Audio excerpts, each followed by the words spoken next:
کہ اللہ مسبب الاسباب ہے، وہ اسباب کا پابند نہیں ہے، وہ اسباب کا محتاج نہیں ہے، اسباب اس کے محتاج ہے۔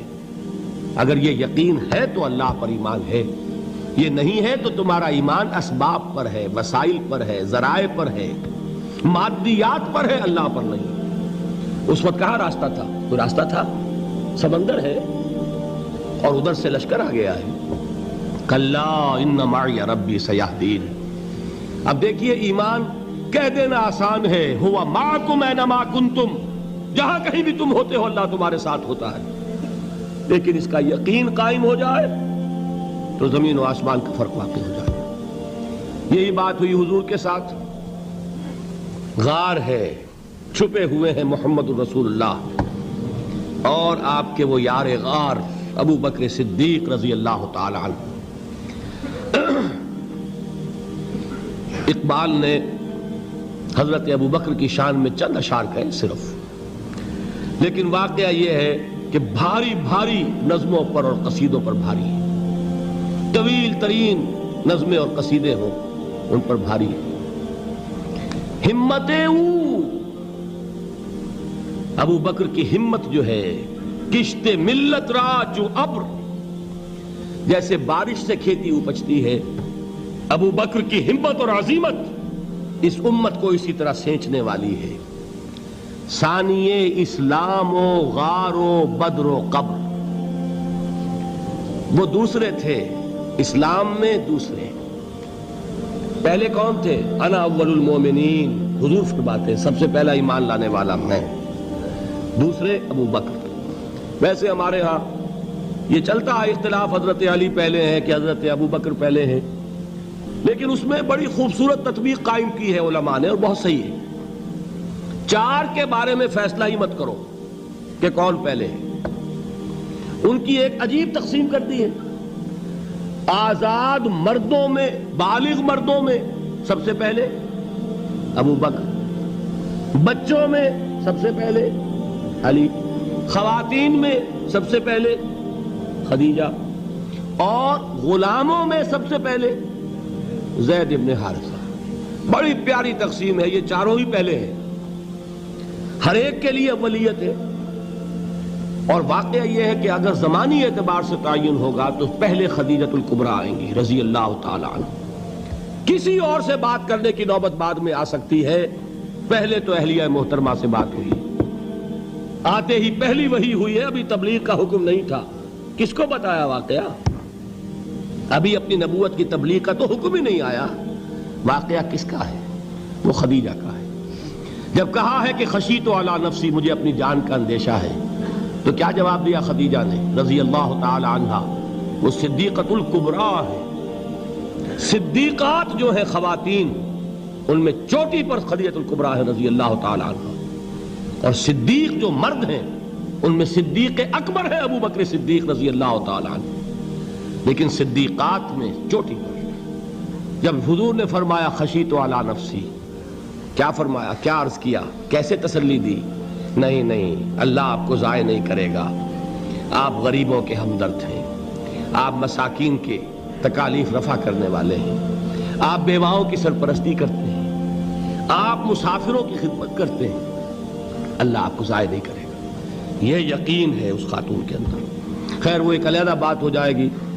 میرے دل پر حضرت خدیجہ رضی اللہ تعالیٰ عنہ کی شخصیت کا بڑا گہرا نقش ہے، جو وہ کوئی اور ہی وقت اور موقع ہوا تو بیان ہوگا۔ بہرحال اقبال نے ایک مصرے میں جو چار اولیتیں جمع کر دی ہیں، ہمتیں کشت امت را چو ابر، ثانی اسلام و غار و بدر و قبر۔ اسلام میں حضور کے بعد پہلے کون؟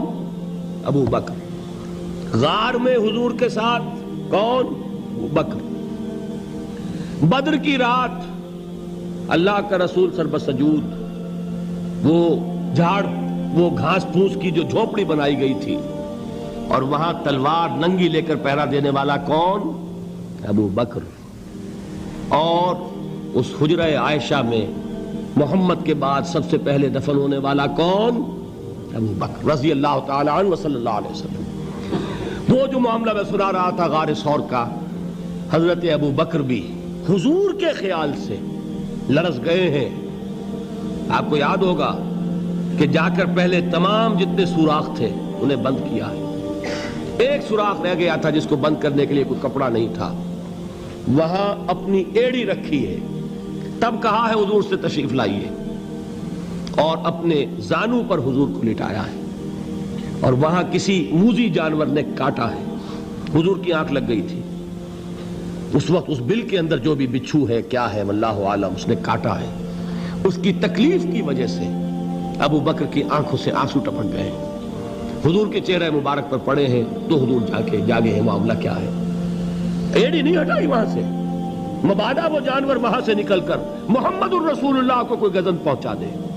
ابو بکر کی ایڑی ہے, جس طرح چاہے کھا لے, ختم کر دے, جان نکل جائے تب کوئی آنچ آئے محمد پر تو آئے, لیکن جیتے جی نہیں. وہ ہے ابو بکر حضور کے خیال سے. اس وقت حضور نے پھر اپنا لعاب دہن لگایا ہے اور اس سے پھر آپ کی تکلیف ختم ہوئی. جیسے خیبر میں حضرت علی کی آنکھ دکھ رہی تھی, اس کو جو شفا حاصل ہوئی ہے وہ بھی حضور کے لعاب دہن سے ہوئی. تو بہرحال اس وقت انہوں نے کہا ہے کہ اے نبی یا رسول اللہ, اگر اس وقت ان میں سے کسی نے غیر ارادی طور پر بھی اپنے قدموں کی طرف جھانک لیا تو پکڑے جائیں گے. کیا جواب تھا اللہ کے رسول کا؟ لا تحزن ان اللہ معنا. اللہ ہمارے ساتھ ہے, کیوں گھبراتے ہو ابو بکر. یہ ہے ایمان باللہ, میرا مالک اللہ, میرا رازق اللہ, میرا محافظ اللہ, میرا مددگار اللہ, میرا پشت پناہ اللہ, میرا دوست اللہ. یہ دوستی ہے اللہ کی جو لب لباب ہے, حاصل ہے ایمان کا. اسی کا نام ولایت ہے. اولیاء اللہ کے سروں پر سینگ نہیں ہوتے. جس کے دل میں ایمان راسخ ہو چکا ہو وہی اللہ کا ولی ہے. جسے اللہ پر یقین ہو چکا ہے وہی اللہ کا ولی ہے. جسے یقین ہے اللہ میرے ساتھ ہے, میرا مددگار, میرا پشت پناہ, میرا ساتھی, میرا دوست, میرا محبوب, میرا محب. اللہ اہل ایمان سے محبت کرتا ہے. واللہ یحب الصادقین. ان اللہ یحب الذین یقاتلون فی سبیلہ صفا کانہم بنیان مرصوص. اللہ محبت کرنے والا, اہل ایمان محبوب, اور اہل ایمان محبت کرنے والے اللہ محبوب. والذین آمنوا اشد حبا للہ. آپ تصور کیجئے جسے یہ رشتہ ایمان یا رشتہ ولایت حاصل ہو جائے, الا ان اولیاء اللہ لا خوف علیہم ولا هم یحزنون. آگاہ ہو جاؤ, اللہ کے دوستوں کے لیے نہ کوئی خوف ہے نہ کوئی حزن ہے. اور میں بیان کر چکا تھا, خوف اور حزن کے خاتمے ہی کا نام امن ہے. زوال خوف, زوال حزن. یہ خوف اور حزن کیوں آتے ہیں بار بار؟ اللہ تخافوا ولا تحزنوا, دونوں آ گئے. الا ان اولیاء اللہ لا خوف علیہم ولا هم یحزنون, پھر وہی دو. وہ کیوں ہے؟ خوف ہوتا ہے کسی مستقبل کی بات کا, یہ نہ ہو جائے, وہ نہ ہو جائے, یہ نقصان نہ پہنچ جائے, یہ تکلیف نہ ہو, یہ غضب نہ آ جائے. خوف ہے مستقبل سے. حزن ہے یہ کیوں ہوا, یہ نہیں ہونا چاہیے تھا, یہ میرا فلاں چیز میرے ہاتھ سے جاتی رہی ہے, فلاں موقع نکل گیا, اب بیٹھے ہوئے ہیں اندر ہی اندر کڑ رہے ہیں, صدمہ ہے اور رنج ہے. اور جو اللہ پر ایمان رکھتا ہے وہ جانتا ہے ما اصاب من مصیبت فی الارض ولا فی انفسکم الا فی کتاب من قبل ان نبرأها ان ذلک علی اللہ یسیر لکی لا تعصوا علی ما فاتکم ولا تفرحوا بما آتاکم واللہ لا يحب کل مختال فخور. اس زمین میں یا تمہاری جانوں میں کوئی تکلیف, کوئی مصیبت نہیں آ سکتی سوائے اس کے کہ جو اللہ نے لکھ دی ہو, اس سے پہلے کہ وہ ظاہر ہو. جس کو یہ حقیقت معلوم ہو گئی اس کو یہ طرز عمل اختیار کرنا چاہیے. جو چیز چھن جائے, جاتی رہے, چھوٹ جائے, اس پر افسوس نہ کرو. کس نے چھینی؟ دوست نے. دوست کے فیصلے پر شکایت. دوستی کو بٹا لگا رہے ہو, سرے تسلیم خم ہے جو مزاج یار میں آئے. اگر دوستی ہے تو پھر تو تمہیں گردن جھکانی چاہیے کہ ہر چے ساقی ماریخت عین الطافست, جو بھی میرا ساقی میرے پیالے میں ڈال دے اس کا کرم ہے. جو اس کی طرف سے آئے اس پر کوئی رنج نہیں, کوئی صدمہ نہیں, کوئی غم نہیں, کوئی شکایت نہیں, کوئی شکوہ نہیں. اور جو ہوگا وہ اس کے اذن کے بغیر نہیں ہوگا, اور اس کا اذن ہوگا تو یقیناً میرے لیے خیر ہی خیر ہے, چاہے وہ ناگوار شے ہو. بظاہر مجھے اچھی نہ لگ رہی ہو، میری شارٹ سائٹڈنس میں مجھے وہ نظر آ رہی ہے کہ میرے لیے بری ہے، لیکن قرآن نے کہا ہے عسیٰ ان تکرہوا شیئا وہو خیر لکم وعسیٰ ان تحبوا شیئا وہو شر لکم واللہ یعلم وانتم لا تعلمون۔ ہو سکتا ہے تم کسی چیز کو ناپسند کرو درحال ہے کہ اسی میں تمہارا خیر ہو، اور ہو سکتا ہے تم کسی چیز کو پسند کرو درحال ہے کہ اس میں تمہارا شر ہو۔ اللہ جانتا ہے، تم نہیں جانتے۔ جب مجھے یہ بات معلوم ہو گئی، میں نے اپنا معاملہ اللہ کے حوالے کیا۔ سپردم بے تو مایا خیش را تو دانی حساب کم و بیش را، اے رب جو تو چاہتا ہے وہ ہو، تیرے علم میں جو شے میرے لیے خیر ہے وہ ہو جائے، میری کوئی پسند نہیں، میری کوئی چاہت نہیں، یہ ہے راضی برضائے رب۔ اکبر الہ آبادی نے اسے کہا ہے رضائے حق پہ راضی رہ، یہ حرف آرزو کیسا، خدا خالق، خدا مالک، خدا کا حکم تو کیسا۔ جب میں آ گیا بیچ میں، میری پسند، میری مرضی، میری خواہش، میری چاہت، یہی تو شرک ہے۔ ما شاء اللہ کان وما لم یشاء لم یکن، جو اللہ نے چاہا وہ ہوا، جو اس نے نہیں چاہا نہیں ہوا، اختیار اس کا ہے، میرا تو نہیں۔ رضائے حق پہ راضی رہے، یہ حرف آرزو کیسا، خدا خالق، خدا مالک، خدا کا حکم تو کیسا۔